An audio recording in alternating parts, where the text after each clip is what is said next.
Before we start today, I want to pause for a moment. This is a space that's always been about offering levity, curiosity, and community, making room for our big feelings without getting swallowed by them. And that is still true. We're going to keep laughing here. We're going to keep breathing. And I also don't want to pretend that what's happening around the world or in our country isn't affecting us.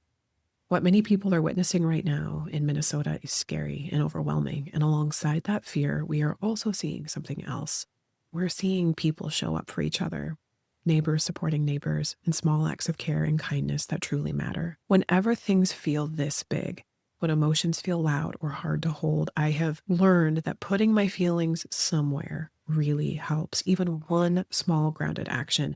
It reminds me that I'm not powerless, that I'm a part of something bigger, and I'm connected to something that is still possible for good.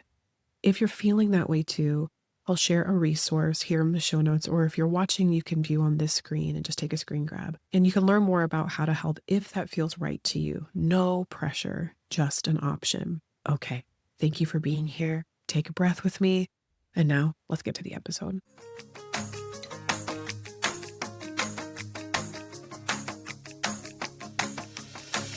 Hello. This is Danielle Ireland, and you are listening to Don't Cut Your Own Bangs. I am absolutely thrilled to be sitting here and introducing to you a first-time guest, longtime friend. I can feel it, and you're going to want her to be in your corner too, Dr. Erica Bove. Let me tell you a little bit about Dr. Erica. She is a double board certified OBGYN and reproductive endocrinologist. She's a physician at the University of Vermont who is about to go into and leap and launch a huge new chapter in her life. And I don't want to spoil it because we're going to talk about it in this episode. But all you need to know is she's dedicated a lot of years, a lot of time, and the better part of her adult life doing what she does professionally. And she's making a massive shift, and one that I think is going to help heal and benefit just, I hope, hundreds and thousands of women.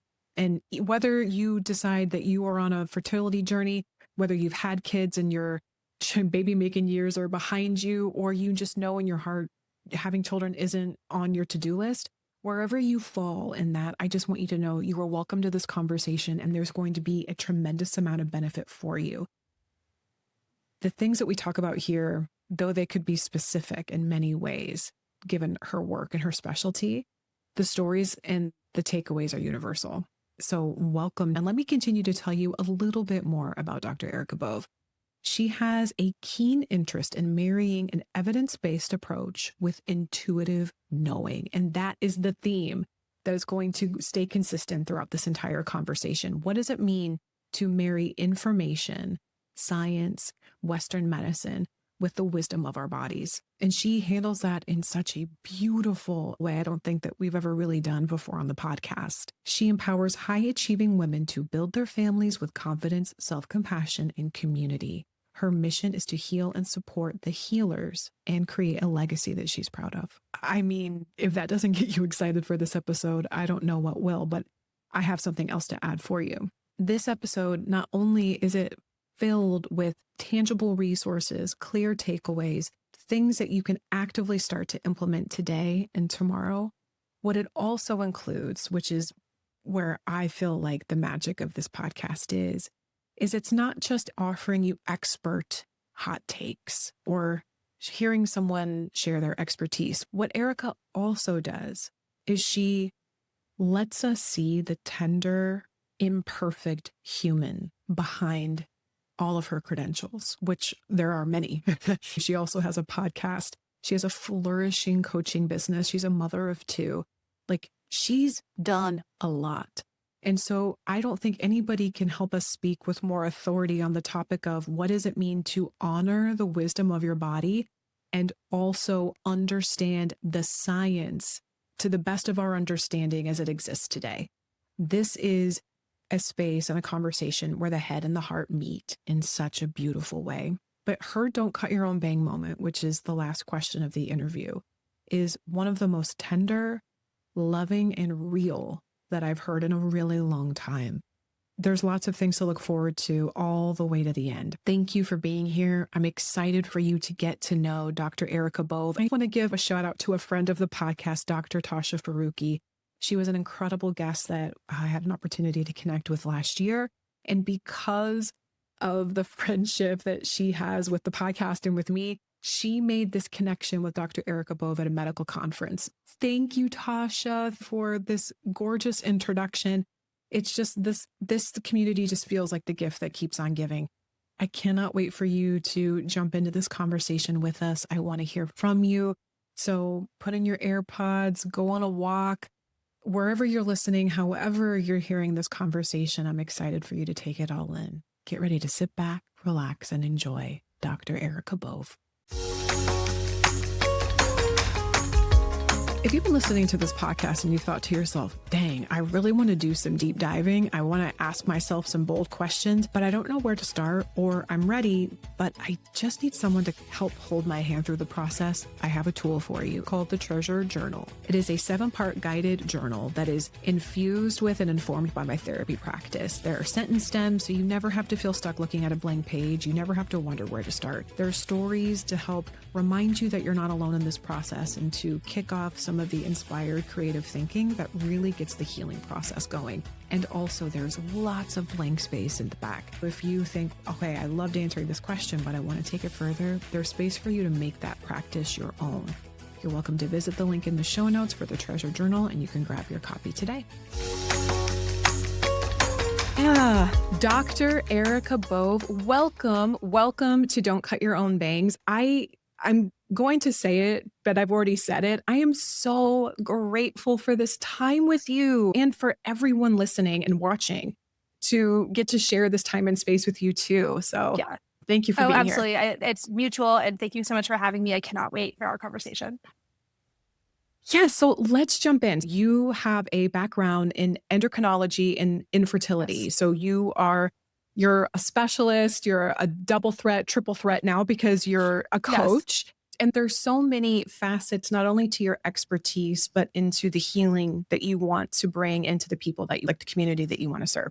So I just want to jump in there first, if we can kind of talk about the science of what you do, because I then want to get into more of the intuitive pieces of what you do, which seems to be more of what you want to fold into your coaching practice. But would you mind just giving myself and the listeners, through your own words, a little bit more context about your work as a physician and how that's sort of got you to here? Yeah, absolutely. So let's see. I think I wanted to be a doctor since I was like a little girl. I find notes that I had of what I wanted to do, and probably influenced by my family. You know, like my father's a neurologist and we lived in a small town. And so seeing his role in the community, I think was very meaningful, like always on that path, right? I was like, okay, you know, med school, like let's be pre-med. I also had other interests, but my laser focus was on getting to medical school. And I thought that I was going to medical school to cure the world of eating disorders, actually, because I was a competitive runner and like found myself with an eating disorder in high school and college and was able to work through that. And so I was like, you know what, like I'm going to marry these two passions of mine and I'm going to maybe have a center. Like, I don't know how this is going to be, but I'm going to heal the world of this problem. But I'll tell you, like I got into medical school and I started to do my rotations, and psychiatry was not my thing. Like I was like, my body would not, I was like tired. I was like maybe borderline depressed, you know, but then I got to my OBGYN rotation and I was like, not even looking at the clock. I was inspired. I liked working with my hands. Like the pace was more my style. And so I thought to myself, okay, it was like kind of one of the first times I listened to my body and was like, what is my body asking for? And it was like more of this and less of that.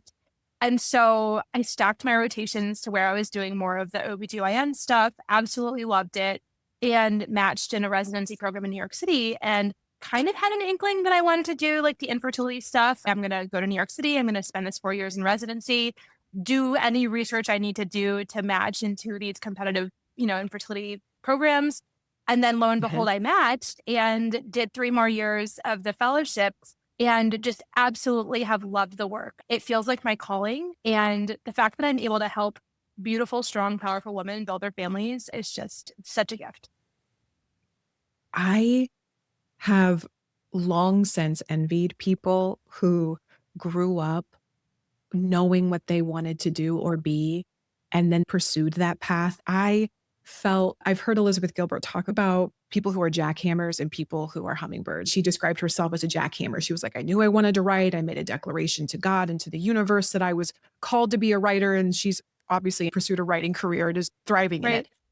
I had senses like when you were starting to talk about how your body was experiencing the field of medicine you were wanting to go into, that sense was stronger in me than knowing what I wanted to do. I just know this feels good, this doesn't feel good. And that led me to feel more like a hummingbird. Like, well, I want a little dabble of this and a little dash of that. I love that for you. Ah, And I'm always really attracted to people who have that sense of them because it sounds like what you knew then, and maybe through the lens of what you're doing now, you are still following that sense, even though the breadcrumb trail you had from when you were a little girl. I think that's yeah, great. you know, and I think if I were to extrapolate out a little bit more, even more than being a doctor, which like I said, I think was heavily influenced by, I've always known I was a healer. And that is the thread that I think that is, continuing to really get me through. As right now in my body, clinical medicine is not feeling the same way that it used to. And with that, I think comes a struggle with identity. And like, I will say, I've been an attending physician for about 10 years now. And so, as I was seeing my patients, I was very disheartened with how I was able to actually help them in the context of the Western medical system that we have. And that's really why I formed my coaching practice, was to say, how can I actually reach my people? How can I actually heal them instead of just delivering like, this is your diagnosis, these are your treatment options, in a very compassionate way. But that was working. Mhm. People were like, their heads were spinning. They weren't able to make empowered choices. They weren't getting pregnant. And so I thought to myself, okay, if my job is not just to be a doctor in my coat, but it's to like heal the people and build their families, like I need to offer more than what I'm doing. Well, so a thread that I can really relate to there is you I have over time started to understand the emotional experience or the embodiment when I'm really in Yep. frustration, really in irritation. It feels similar to like this need to shed. Like I just got to get something off and I don't know exactly what that is, but it feels like a shedding. And that experience is always the step before a change that needs to be made. And it sounds like you were feeling constrained and confined within the medical container that you were operating Yep. in, and you were wanting to shed and expand. And I hope you don't mind that I jumped to this part next. You shared with me right as we were pressing record that you resigned yesterday Well, from I your will medical. say it was December 30th. December 30th. Yes. That's Okay. first 2 days ago, but it's all Okay. extremely current. Yes. Yeah. Yes. So we are with you right on that growth edge of saying goodbye and closing one chapter and saying hello and fully opening, embracing this new one that I hope everybody listening who either is in a family planning fertility journey or is adjacent to, ahead of, or supporting someone who's also in that journey, that this is an incredible resource for them. And also, too, I just want to say for anybody listening who knows you don't want children, I don't want you to turn this episode off. Please stay with us because there's so much more to Erica and there's so much more to this conversation about listening to your body, trusting your inner knowing, but also like blending the science or with as to the best of our understanding. Like this is also about like medical advocacy. Like there's so many threads that are going to come through this conversation beyond getting pregnant and having a baby. But that is the foundation, but that is not limited to that. So I just want to forecast Yeah. that for anybody who might be thinking this doesn't apply to them Yeah. because it does. It It does. does. Yeah. Yes. Okay. I want to speak a little bit to, or rather open up the conversation to let you speak a little bit to the listener who is a capable, driven, quietly exhausted woman who is crushing her goals, who is highly intelligent, who is silently suffering and struggling because something isn't happening with her body in the way she wants it to. Mm, And that's really where you meet people. absolutely. So I think the first thing to understand is that for high achieving women, the equation, if you will, of what's worked to get people successful is not going to work in the fertility space. And like we're supposed to be good at everything that we do. Assumption is if we just work a little harder, if we go down the Google rabbit hole a little bit farther, that we're going to figure it out and we're going to sort of force this to happen almost. And so the first thing to understand is calming the nervous system, connecting with the deepest why, really understanding why that desire is in your heart to have a little one, right? That's the first thing, to understand deep, deep desire and that deep motivation. Getting into the body, because we're also cerebral, and this analysis paralysis that we have and this like just rumination about all of this, we have to drop into the body. That's sort of the next thing. And in a safe space, right? We have to create that safety. And that's when we can start to say, okay, like, what is my body actually asking for? For some people, it's treatment. For some people, it's not treatment, right? I want to get a little granular Yes. in that, asking the body what it wants, what it's asking for. That question has an esoteric, almost spiritual spin to it. And I have in sessions with my own clients, it's like, "Oh, where does your anxiety live in your body? Where do you experience? What age is it? What is it maybe trying to tell you that you're not listening to?" Those are all questions that I love asking. But for this particular type of woman, this like high achieving, and I'll say too, because I work with men and women, that type of question, it's like, well, just tell me what to do. Tell me what to say. I'm very logical, critical thinker, solutions focused. Just give me the steps. And those questions usually create like a conversational record scratch. So how do you invite that to somebody who thinks they're coming to a doctor to get medical advice? And you're like, what is the wisdom of your body wanting you to know? Yeah. And, this is something I was taught to do. And so I'm so grateful to my teachers for teaching me how to feel my feelings. And I think this appeals to many people who are very analytical. And I'm like, our thoughts and our feelings are data. They are data. They are teaching us things about us that we need to know. And we, in trauma, trauma is intimately linked with infertility. We store things in our body that we don't even realize. And so how can we reconnect the mind and the body in a way that allows us to move forward with this journey? And, it's not about trying harder. It's about receiving and connecting and sort of helping people to start to feel their feelings is one of the first things we do, because when we resist a feeling, when we avoid a feeling, those feelings stick around and they come out in strange ways, right? That irritability, that frustration, that sort of disconnection and withdrawal. And when we start to say, oh, I think there's shame living in my body, just like you, I say, okay, tell me about the shame. Where is it physically? What color is it? What texture is it? What does it feel like? Can we breathe until we do breath work? Can we breathe into that emotion and see just if it changes just a little bit, if it just can loosen its grip just a little bit? And then when we do this discipline of feeling the full range of the human emotions, if we're in the fertility clinic and we say we get a negative result, or say we are with our partners and we have a disagreement about the next steps, like we're like, oh, that's just disappointment. I understand disappointment. I can feel that. Oh, that's not, I don't mean to minimize. I think that's just shame, but oh, hello, No. my old friend. Hi, shame.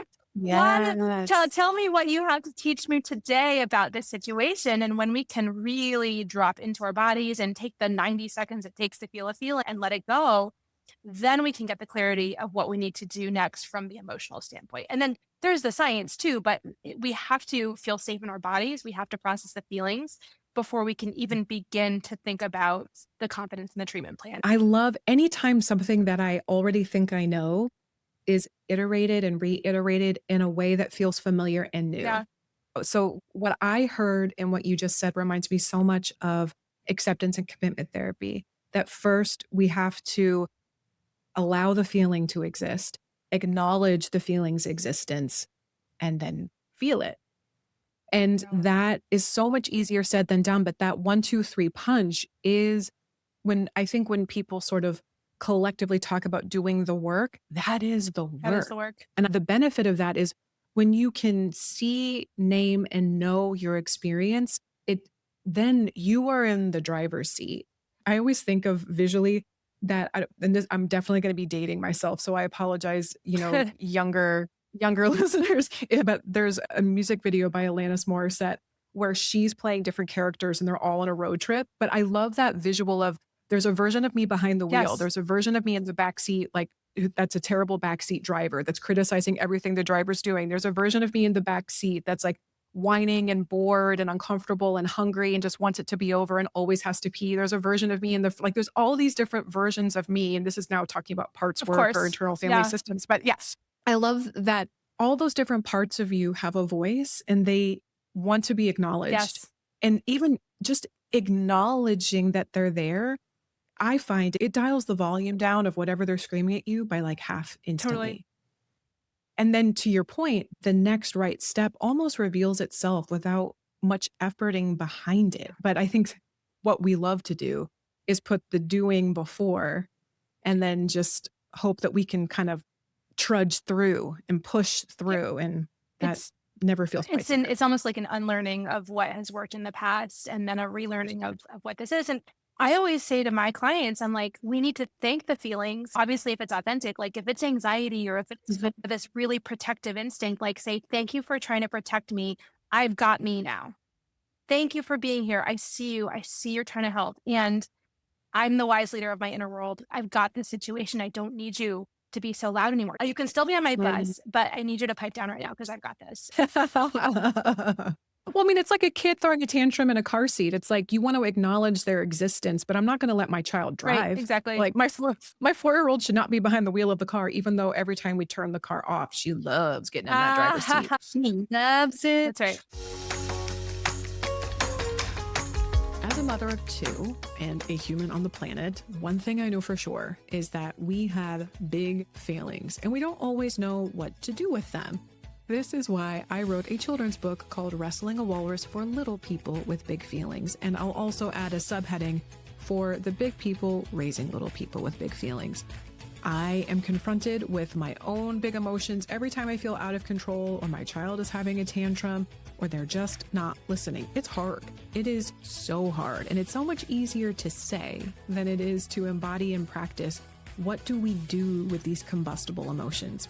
The heart of that process, that question, and how we come together to find a way to do it is all wrapped up in my sweet little children's book called Wrestling a Walrus. I love this little book. It's a sweet, tender story. It's illustrated beautifully. It's filled with a lot of heart, and it's rooted in not only my experience as a parent, but my work as a therapist. Hop on over to the show notes, grab your copy. It's available on Amazon.com, BarnesandNoble.com. Thanks so much for listening, and now let's get back to the episode.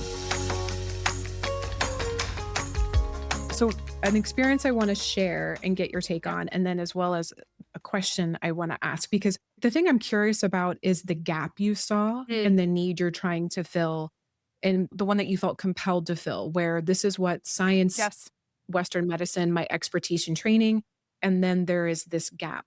But there's also these other resources, and it's almost like you've created a bridge or you are serving as a bridge between these two. I have my own personal experience of deciding that I wanted to get pregnant. I wrestled with that for a really long time because I wasn't sure if the idea was mine or if I was conditioned to want it. And so I think that's the constant lesson and relearning for me is bringing the conversation in my head into my body and letting my body be a part of the conversation, letting my heart be a part of the conversation. Because in my head, I could pro-con list anything to death, and that's exhausting and tiresome and not fun. But I felt this, it was almost like this crunch of these 4 walls coming in. One wall was biological clock because I was having this conversation around 31. Yeah. And of course, once you turn 30, it feels like I live in the Midwest.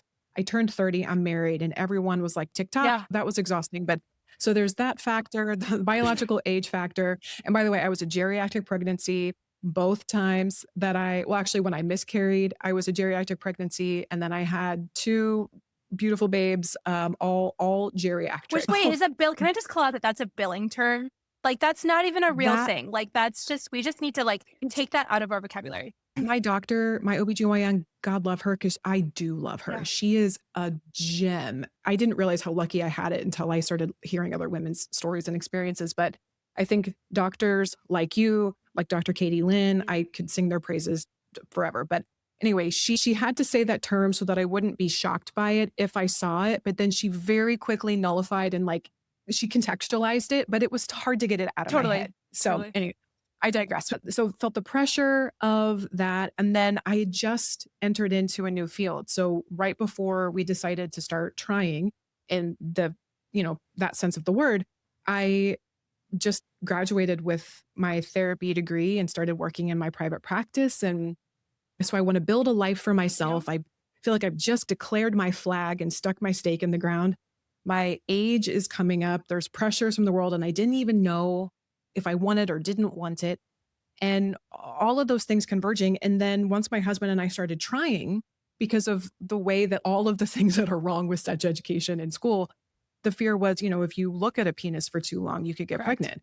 And so I thought, okay, we're going to lift the shield and everything's going to go. And it didn't. And it played with my mind. I'm happy to talk in more detail about how I knew I wanted to get pregnant, what that experience was in more detail. I'm not trying to gatekeep anything, but just for the sake of this conversation. So anyone listening, please feel free to email me if you want an episode where I flesh that out more.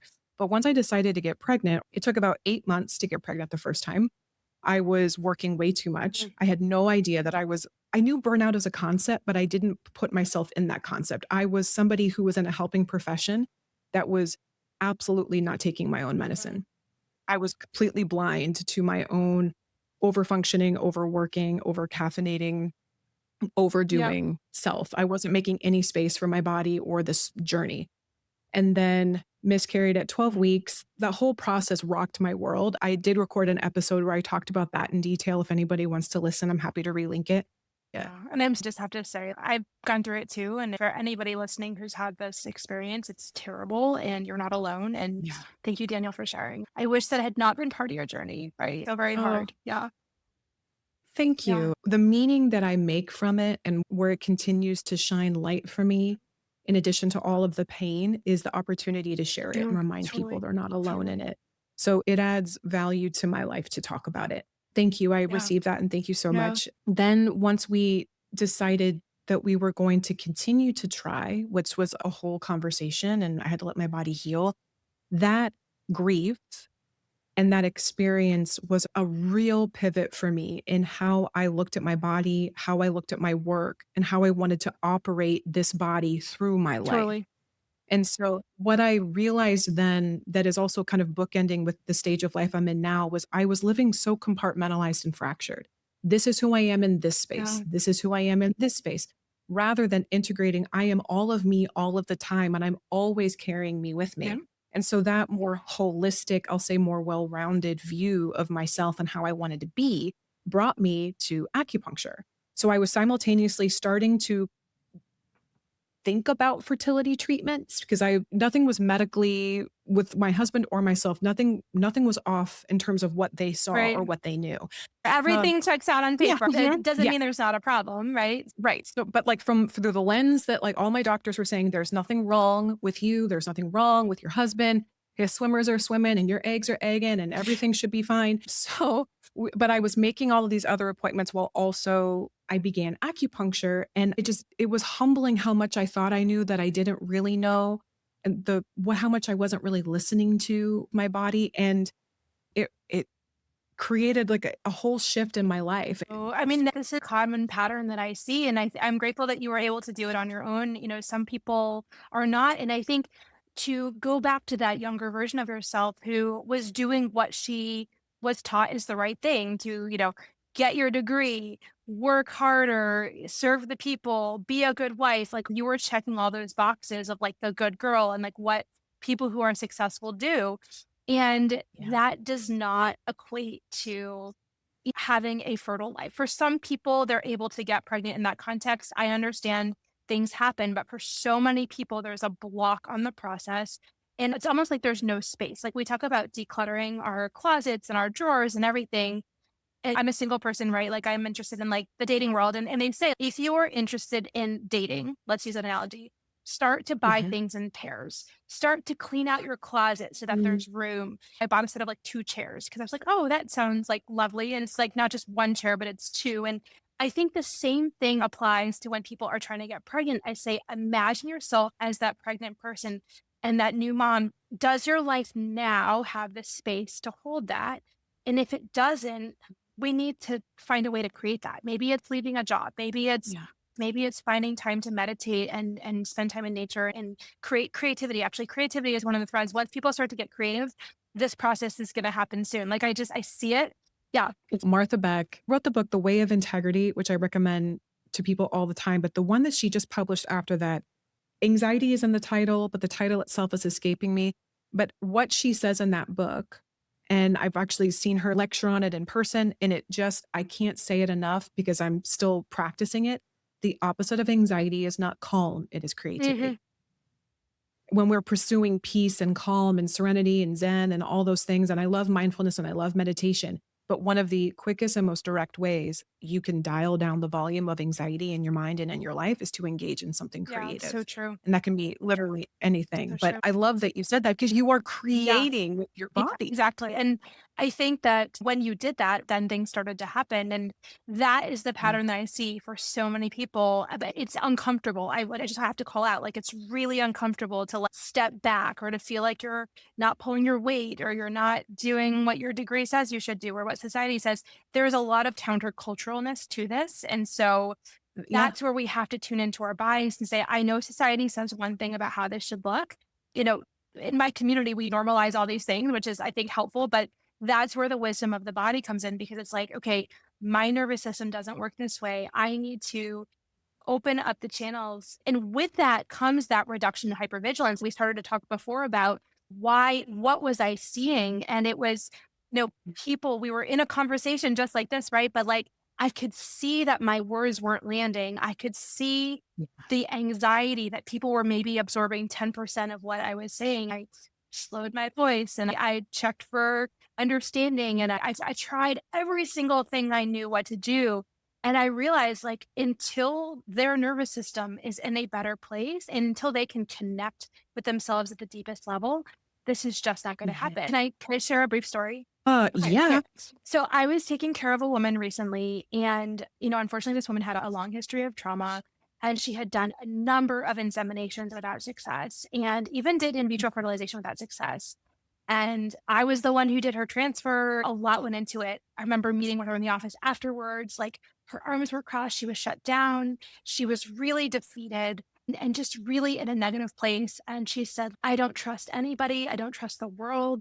I really want to be a mom more than anything, but I don't understand why this isn't working, but it should be working and it's not. And I'm high achieving, like I don't know what else to do. And so I remember we had the heart to heart. So then that was one conversation. She came back for another conversation before her next transfer. And I could just feel the hypervigilance. I could feel the negative energy. Again, no blame, but it was a situation where I just could feel in my own body that we had to break through this shield to be able to let this happen for her. So we met closer to the time of her embryo transfer. And I said, I know you've been through so much. And if we can just crack open the door to possibility, if we can just say, I know that a lot's happened. I know that you've lost trust in us and the system. Like, I need some connection here for this to work. I believe it can, but I need you to reduce the hypervigilance. I need us to be able to find a way through. And she said, well, I have a hard time trusting the team, quite honestly. I'm a person who will push until I get what I want. But I do inherently trust that my body is going to do this. And I said to her, I believe that's enough. I think we should move forward. So I was the one on call when her embryo transfer came. And I felt the negative energy in the room. I could feel energy. That's part of my empath nature. And almost as if I was in an epic battle. I remember I got the speculum in, I did the cleaning, I put the catheter transfer in.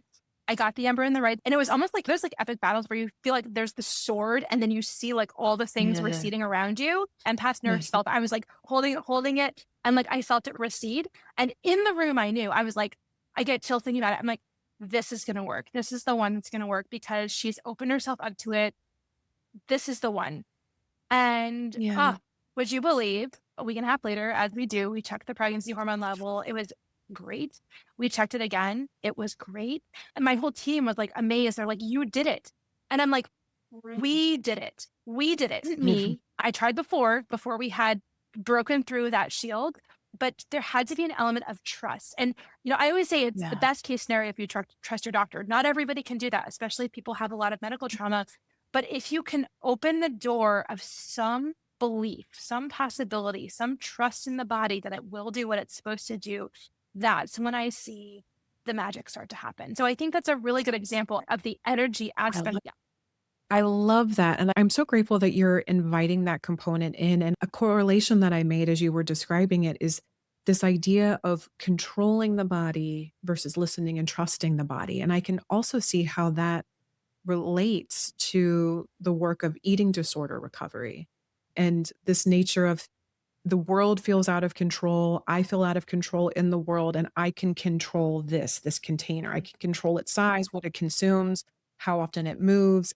That I can control, which, and of course, like anybody who is living with or in recovery from or works in eating disorder, I know there's different types, and that's not a blanket statement of truth for every type, but for this conversation about trusting the body and feeling safe enough in your Mhm. body to trust that it has the wisdom that you need.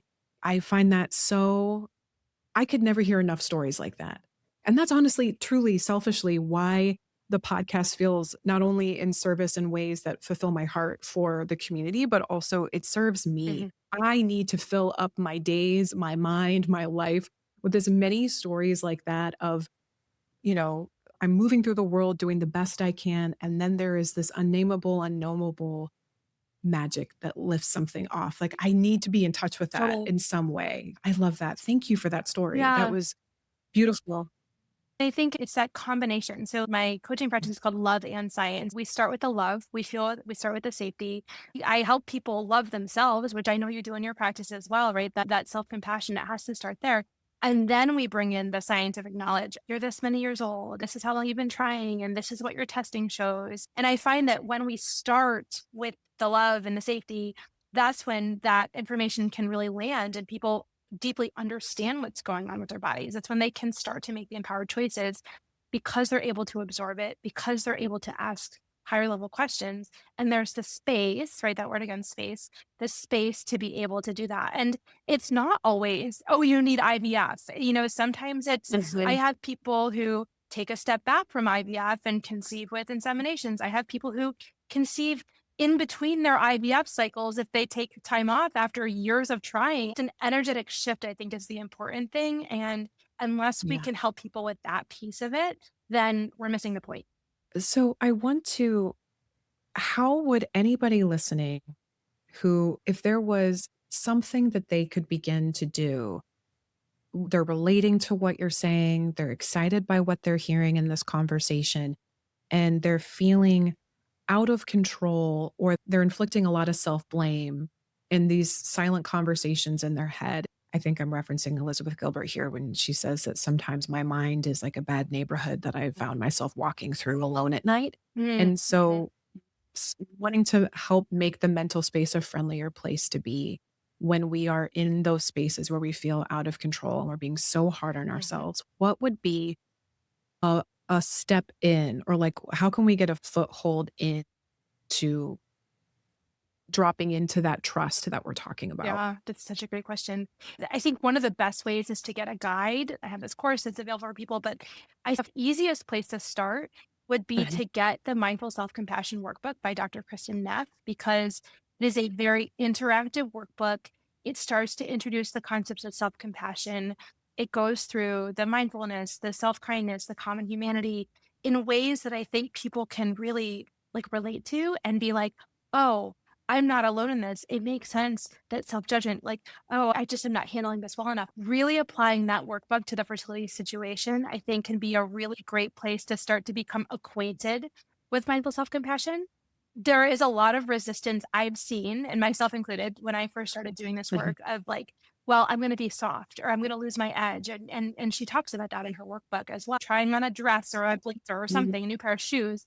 And if it fits, if it starts to work, then we do more of that thing. So it's just, I think of it as this is a thought experiment. This is just trying this on. And if this Mhm. self-compassion is resonating, then lean in and see what it might have to offer you. But I really do think the best way Yeah. is to invest in yourself, to start to work with a guide, because this is deep stuff. And sometimes some deep things come up as we're uncovering this when we're learning to live a different way. And so that combination, I think, is really powerful. That is great. And it reminds me too of this idea that we spend so many minutes, hours in a day being hard on ourselves. That drill sergeant is really screaming at us throughout the day. That why not offer a drop of compassion? It's like a drop in the bucket by comparison. And one of the things that I like to remind clients that I work with and myself, I'm including myself in this, that so often what we're responding to is something that feels familiar, not something that is wanted. And so the more we can embody the experiences and the more we can really tap into what feels like warmth, what feels like an opening, what feels like a lightening versus what feels like a constricting or a tightening or a Yep. binding or an edge. There's such a difference between feeling charged and tight, like bracing yourself to get hit, versus feeling open and Yep. receptive. But again, what feels familiar often gets conflated or confused with what is wanted. This feels like home to Yep. me. Okay, well, did you like your home environment? Would you want your home environment for your child? Having my kids has brought a tremendous amount. It's rather called forth and volunteered me in ways I didn't think I was ready for to do my own inner child healing work 100%. because Yeah. we carry ourselves with us through every stage of life. So it all just feels like one big blob. But seeing a 4-year-old and imagining, oh my God, I would never say the things I'm saying to myself to her. And I actually have, for point of reference, a photo of myself at 4 that I Oh, keep. that's so beautiful. Thank you. I keep her on my desk so that when I'm being hard on myself, I'm being hard on her too. We can't, as smart as we are, compartmentalizing ourselves that way, even if it's possible, it's not sustainable. I wouldn't say it's a great goal. No. Another way that I get buy-in from my people about this notion of self-compassion is that Mhm. the data actually shows that people's performance actually improves when we're self-compassionate. Mhm. And that's the interesting thing. I would say that shouldn't be the motivation. Oh, I'm doing the self-compassion thing because I'm gonna perform better at my job, etc. But I think if people have that worry that it's going to make them soft, that it's going to make them lose their edge, the inner coach is so much stronger, better than the inner critic. And so that's what we're doing, right? We're Yes. saying, okay, we all have a very Mhm. strong inner critic that helped us at one point in our lives, helped us survive. Yeah. And we can Yeah. transition that through mindful self-compassion to an inner coach who's like, you've got this. You're doing your best. Great job. What's your next growth edge? Those are such different questions than like, you suck. You're a horrible person. Why do you even try? Everybody else is doing it better than you. Are you not doing it right? All those different things that we say to ourselves. And so the research shows that the areas in our brain that are linked to success, that those areas actually do better when we're introducing this concept. And so that is helpful. Just kind of as a Mhm. helps me feel safe of like, okay, I'm going to try this on and I'm going to gain. I'm not going to lose. And when people are afraid, creativity shuts down. Correct. It limits your capacity to access all the parts of our brain that very smart, high functioning people like to think. It's like, I'm all frontal lobe all the time. Not if you're living in Right. terror or And we constantly terrorizing yourself. we make high level decisions when we're in that fight or flight state. Infertility is Mm-mm. a constant threat. And say, yes, if you're being chased by a bear, you want that sympathetic response. But do you want to be Mhm. chased by a bear for like 5 years daily? You know what I'm saying? Like, that's not good. And I find that when people are able to, again, relax into the process in a safe space, to trust their bodies, to trust their teams, to allow this process to happen, that's when the adrenals calm down. That's when the sympathetic nervous system tones down. And that's when we start to see that's working. The hypervigilance is counterproductive. We Mhm. shouldn't judge ourselves for that, but we should just understand there's something we can do about that. Those tools are here. Yes. There's so many things that you said that I want to re-highlight too, that you didn't say it this way, but the language of essentially emotions are energy in motion and they always have something to tell you. Their emotions always have something to tell you. But that's where I think bringing the mind and the heart and the body together, again, that's your science and your intuition and your coaching practice together, that we're not trying to encourage anyone to abandon any part of yourself for the service of another. Because if we're all feelings all the time, then we're wasting this supercomputer that we have. That's an incredible, incredible tool. It's an incredible part of us too. But so many of us want to just operate from the chin up Correct. and completely like vote the body off the island. The other thing that I think the language that I like to introduce when somebody is in this pocket of how do I begin this process or I thought I knew how to do it, but there's this one part of my life where I just keep hitting wall after wall after wall. I call it compassionate curiosity. Mhm. Some of that is language I borrowed from Brene Brown. I've also borrowed a little bit from Byron Katie. But there's 4 questions that I love to introduce because I find that I feel more open, more receptive, and I'm more able to trust the information that comes to me when I'm in a curious state, as opposed to a critical state, or if I'm trying to be certain. The more locked into certainty I am, the more the controlling part of me is engaged. And then I'm not open to anything. But the first thing is that true? Mhm. Is that true? That thought you have about yourself and the world, is that true? And then the follow up, can you absolutely know with 100% certainty? Or sometimes raise the stakes with, would you bet $1 million on the truth of that Right. statement? Is there anything truer that you could find or that you could say? And then you start to question what you feel so certain about, because a belief is just a thought you keep thinking over and Correct. over. And when the beliefs you have start to erode, that's incredibly vulnerable, but that's also the rocket fuel for transformation and growth. So I can already feel myself like wanting to go down so many other threads of conversation with you, which just means I need to have you back.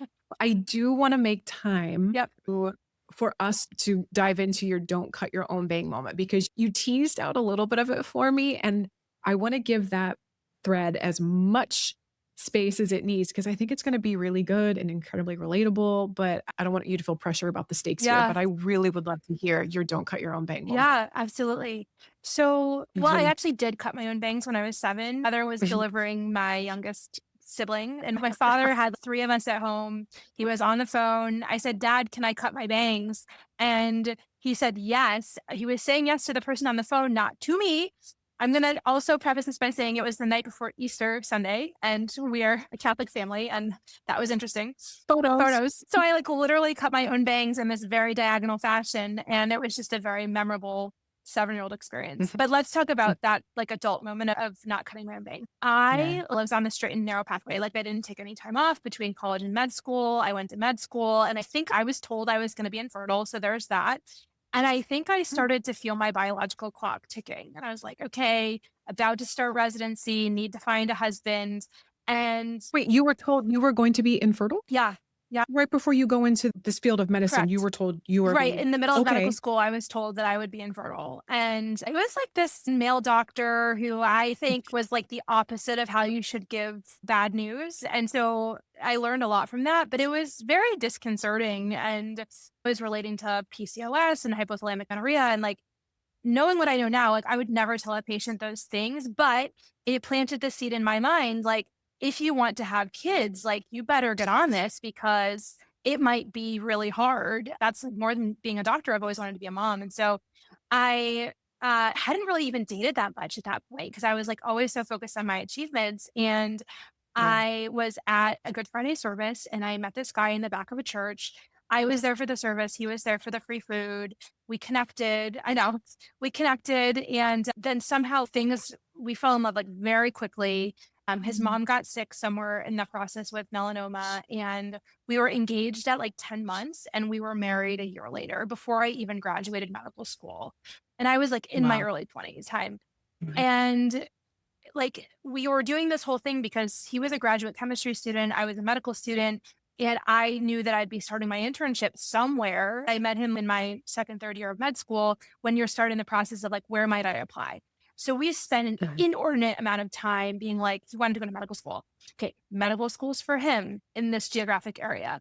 Residencies for me. We had all these elaborate whiteboards and everything to plan this. We got married my 4th year of med school. And I will say I had seen some red flags along the way. Like there was a Valentine's Day where he had an outburst and we were crying. I was crying and then we were late to the restaurant. And then like the actual night before my wedding, I like didn't sleep at all. I cried the entire night. I was like up crying. And my brain, I was like, oh, it's just because like I'm becoming a woman and an adult and this is a big deal and I'm in my childhood bed. But I cried like truly like the whole night before my wedding. So we got married. We took a honeymoon. We went to Italy. We rented a villa in Tuscany, which on paper sounds wonderful. But I got there and we rented a car. There was road rage. I felt so lonely. And I was just like, oh my God, what did I just do? Like, I just married this person. And I think we were so focused on like the logistics and getting married before his mom passed away and me potentially being infertile and all these things, I started to see sides of him like immediately on the honeymoon where I was just like, what did I just do? But I was like, maybe it's just me, and maybe it's my fourth year of med school, and maybe blah, blah, blah, all the things. And intern year, I was just focusing on survival. So that went on. But I think the point is, I did that thing, which was like got married, had the big wedding, so many people with my giant family, but immediately afterwards, like really understood that it was going to be problematic for me. I would say everybody listening can relate to you had an experience that didn't feel good, that didn't fit your narrative. So you had to make an explanation for it. Yep. You made allowances and explanations. And what was coming up for me so strongly, it reminded me of when I lost my virginity, but it wasn't by my choice. It was somebody I was dating. It was assault, but I couldn't let myself see that at the time because it didn't fit the narrative of what it meant when somebody said, I love you, when it meant with your first boyfriend. It didn't fit that. And so my form of self-protection was to make it fit. But of course, the wisdom of my body knew that what was happening didn't feel good. My tears let me know this wasn't feeling good. Like my body was revealing its truth to me, but I dissociated from it, which again, I can say that. And by the way, I can talk about this so openly because I've done so Yeah. much healing around it. So anybody listening, this is not something I'm taking lightly. It's just something I can hold lightly in my hand because it doesn't hold the weight it did once upon a time for me. Yeah. But because so many of us, and I'll say women in particular, are trained to look outside of us for who and how we should be, not listening from within first. And so my experience was, well, this is what he's saying, and this is what I was told, and this is what I've learned, and this is what life and Disney has shown me. How can I take the Play-Doh of this raw, horrible moment and just smash it in the mold of what I need it to be so that I can keep a story that feels better?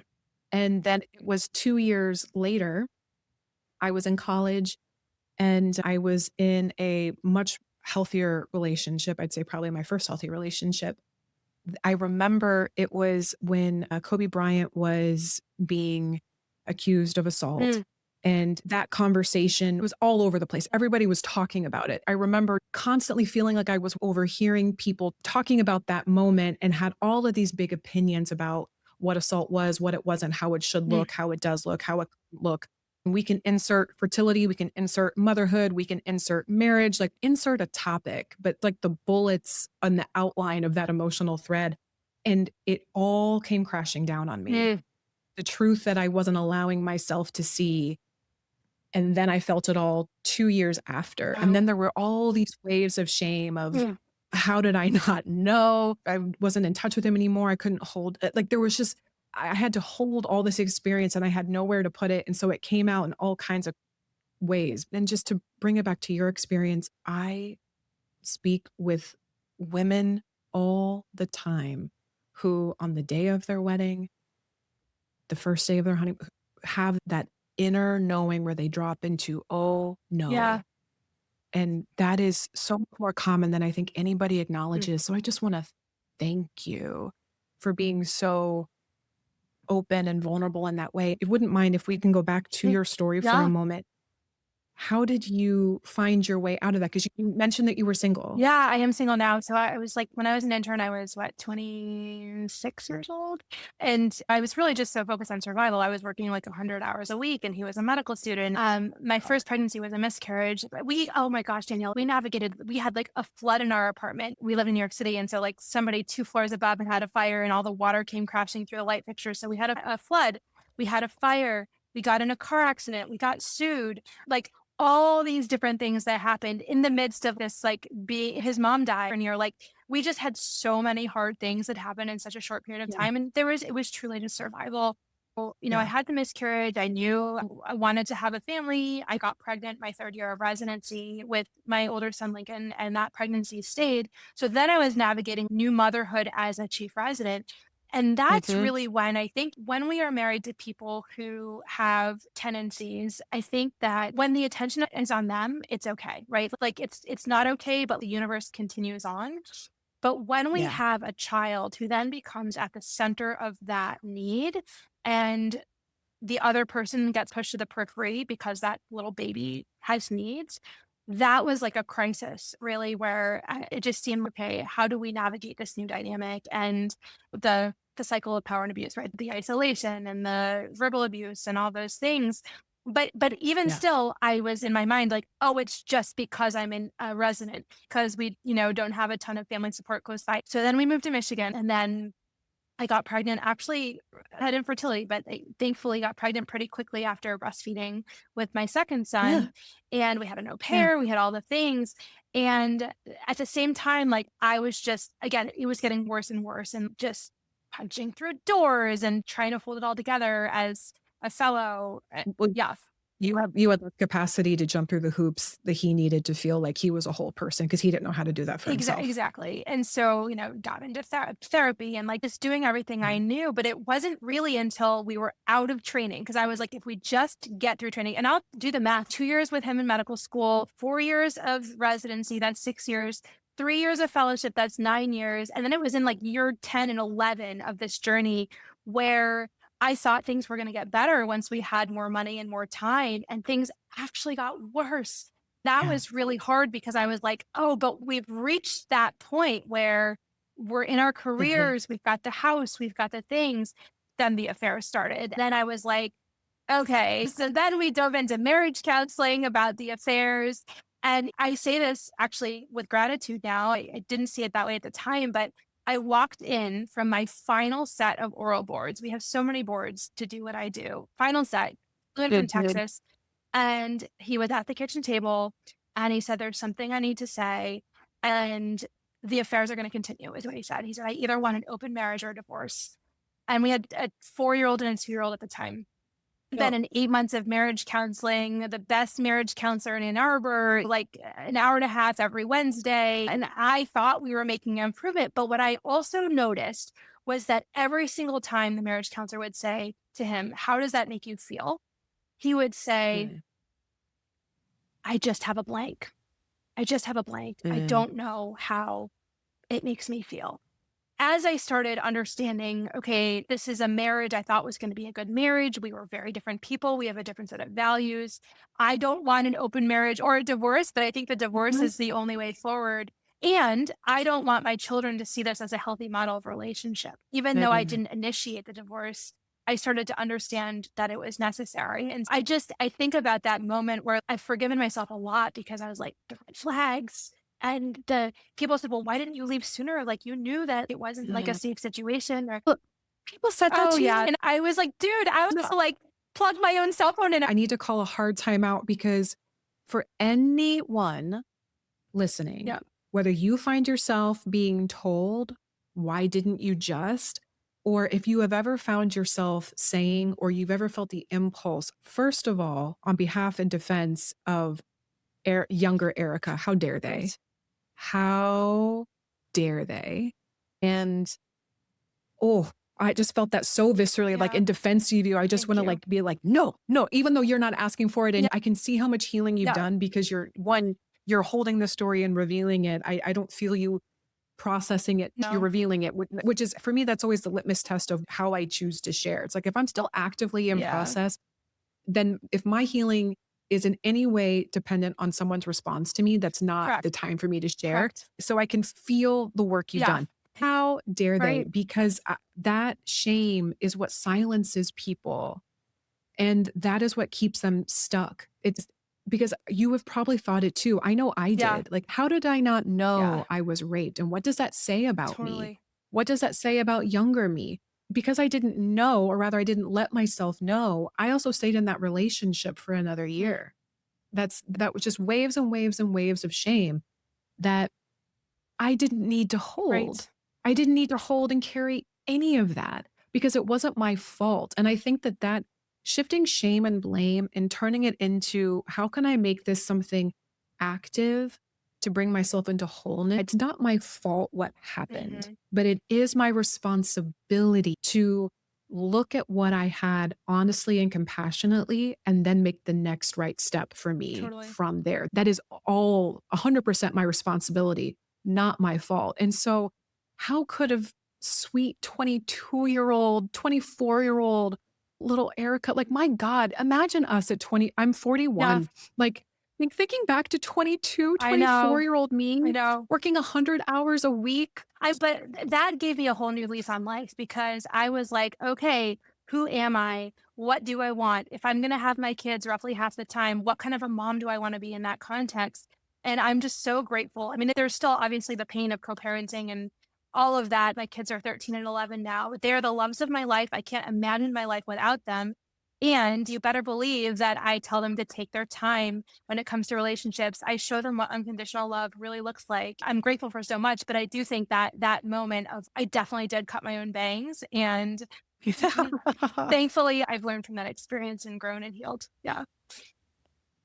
Erica, I just want to thank you again. This is one of those conversations where I'm like, oh, this will change a life. This conversation will impact somebody. It's already made such an impact on me, truly. And I don't mean that lightly. Every interview I've ever done has felt like a gift in different ways. This, I can just feel in my bones, is going to hit somebody. And whether that's planting a seed that they hold and keep private for a while, like, by all means, take the grace and space and privacy you need to do that. But I hope that hearing these stories and seeing someone model all of the things that I talk about in this podcast, Erica is modeling and she's sharing in real time. And that's when I think healing becomes medicine.